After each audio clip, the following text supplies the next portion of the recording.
자, 한번 상상해 보시죠. 그리 멀지 않은 미래, 2026년 1월 28일입니다. 이날 대한민국에서는요, 정말 믿기 힘든 두 가지 일이 동시에 벌어집니다. 이게 바로 오늘 우리가 파헤쳐볼 모순의 하루입니다. 바로 이거예요. 한쪽에서는 코스피가 사상 최고치를 찍었다는 그야말로 축포를 터트리는 뉴스가 나오는데 바로 그 시각 다른 한쪽에서는 사법 시스템이 무너졌다는 절망적인 이야기가 나오고 있었던 거죠. 어떻게 한 나라에서 같은 날 이렇게 정반대의 일이 벌어질 수 있을까요? 자, 그래서 오늘 이야기는 이렇게 진행될 겁니다. 먼저 나라를 떠들썩하게 만든 그 판결부터 시작해서요. 대체 어떤 내용이었길래 그렇게 분노를 샀는지 자세히 뜯어볼 거고요. 그에 대한 반응도 살펴볼 겁니다. 그리고 나서는 분위기를 확 바꿔서 같은 날 벌어진 엄청난 경제 호황 이야기를 해볼 거예요. 마지막으로 이 상반된 두 사건이 우리에게 던지는 질문은 무엇인지 함께 생각해 보면서 마무리하겠습니다. 네, 그럼 먼저 온 나라의 시선을 집중시켰던 바로 그 판결 이야기부터 시작해보죠. 2026년 1월 28일 오후, 모든 언론과 수많은 사람들의 눈과 귀가 서울의 한 법정으로 쏠렸습니다. 바로 김건희 여사의 1심 선고가 내려지는 날이었거든요. 도대체 어떤 판결이 나왔길래 이렇게까지 나라가 시끄러워진 걸까요? 판결의 핵심 내용을 하나씩 아주 자세히 들여다보겠습니다. 자, 이 표를 보시면 논란의 핵심이 한눈에 들어오실 겁니다. 특검이 몇 달 동안 정말 공들여서 수사했던 핵심 혐의들이죠. 주가 조작, 불법 정치 자금, 통일교 기부금 관련 뇌물. 근데 이 굵직한 혐의들이 대부분 무죄 판결을 받은 거예요. 샤넬백과 목걸이 수수 혐의 일부만 유죄로 인정됐고요. 이건 뭐 사실상 특검의 주장이 거의 다 기각됐다고 봐도 무방한 결과였습니다. 그래서 유죄로 인정된 그 일부 혐의에 대해서 내려진 최종 형량이 바로 징역 1년 8개월이었습니다. 아니 그럼 가장 큰 쟁점이었던 이 주가 조작은 왜 무죄가 나왔을까요? 법원의 논리가 좀 복잡한데요. 쉽게 말해 이런 겁니다.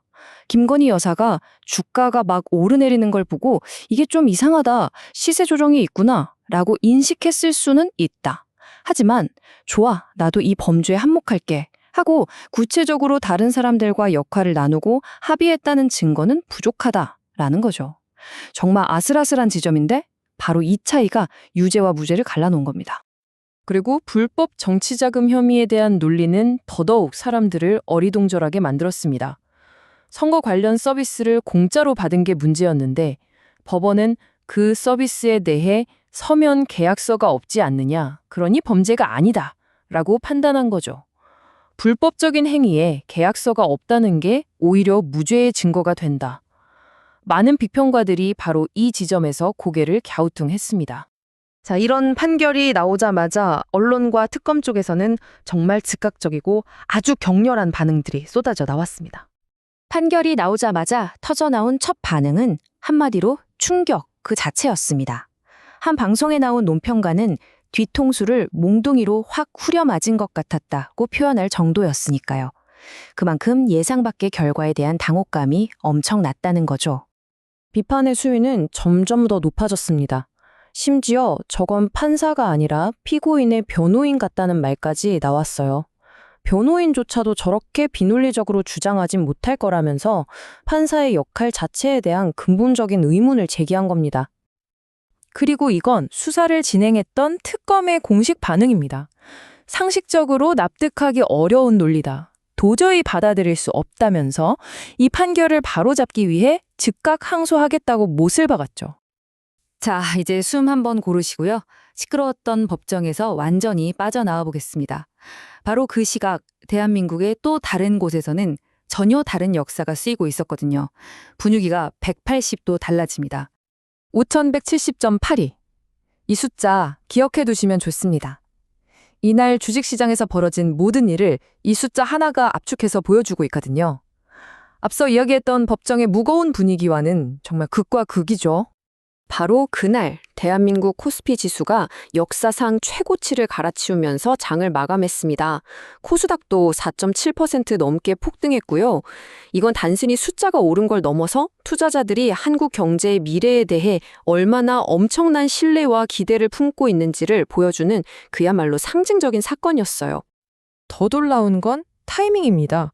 법정에서 판결문이 낭독되던 바로 그 시간에 이재명 대통령은 외국인 투자자들을 만나고 있었습니다. 미국, 일본, 프랑스, 독일, 유럽 상공회의소 대표들을 다 모아놓고 한국 경제에 대한 세일즈를 하고 있었던 거죠. 그리고 바로 이 자리에서 나온 대통령의 발언이 이 모순의 정점을 찍습니다. 주식시장의 공정성과 투명성을 철저히 확보하겠다. 저를 믿고 투자해달라. 한쪽에선 사법정의의 공정성이 무너졌다는 비판이 터져 나오는데 다른 한쪽에선 경제의 공정성을 약속하고 있었던 정말 아이러니한 장면이죠. 자, 어떻습니까? 2026년 1월 28일 하루 동안 대한민국에서는 이렇게 완전히 다른 두 개의 이야기가 동시에 쓰이고 있었습니다. 이제 이 두 이야기가 충돌하는 지점에서 우리가 무엇을 봐야 할지 한번 정리해 보겠습니다. 바로 이겁니다. 한쪽에서는 법 앞에 평등이라는 사법 정의에 대한 신뢰가 뿌리째 흔들리는 위기가 닥쳤고, 다른 한쪽에서는 국가의 미래 성장 가능성에 대한 경제적 신뢰가 하늘을 찌르듯이 솟아올랐습니다. 정의에 대한 신뢰는 바닥으로, 경제에 대한 신뢰는 최고점으로. 이게 바로 그날의 핵심적인 역설이죠. 결국 2026년 1월 28일 하루는 우리 사회에 아주 근본적인 질문을 던지고 있는 셈입니다. 한 나라의 힘과 발전, 그 건강성을 측정하는 진짜 척도는 과연 무엇인가 하는 질문 말이죠. 그래서 마지막으로 여러분께 이 질문을 남기면서 마무리하고 싶습니다.